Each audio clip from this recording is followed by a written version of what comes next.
Noi siamo collegati in diretta con Luca Zaia, governatore del Veneto, che salutiamo. Buonasera governatore. Buonasera direttore, buonasera a tutti i telespettatori. Ecco, la ringrazio. Allora, una riflessione sul governo e poi so che c'è una notizia che è importante per il Veneto e riguarda, visto che parliamo di temporali, di brutto tempo al nord, che riguarda gli stanziamenti destinati alla ricostruzione, cioè alle zone maggiormente colpite. Prima cosa che le chiedo, il governo va avanti?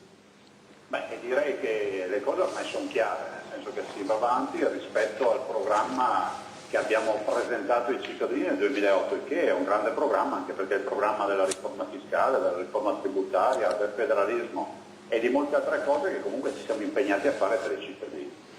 Ecco, il risarcimento alle zone alluvionate. Il Veneto che ha sofferto, non è soltanto il Veneto, perché pensiamo anche alla Campania eccetera. Per quanto riguarda lei che è il governatore del Veneto, mi pare di aver letto da qualche parte che è stata stanziata o comunque che qualcosa di concreto, cioè dalle parole si è passati ai fatti, per risarcire le persone che in Veneto hanno subito gravissimi danni.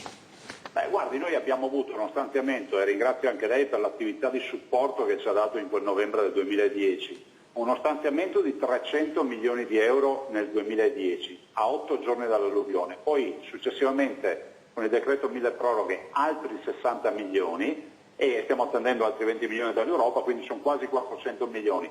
Dico che noi stiamo già erogando il secondo acconto e le imprese hanno titolo per avere, imprese e famiglie, sono circa 10.000 posizioni, per avere 158 milioni di euro abbiamo destinati 150 milioni di euro. Bene, governatore, grazie, in bocca al lupo naturalmente. Allora,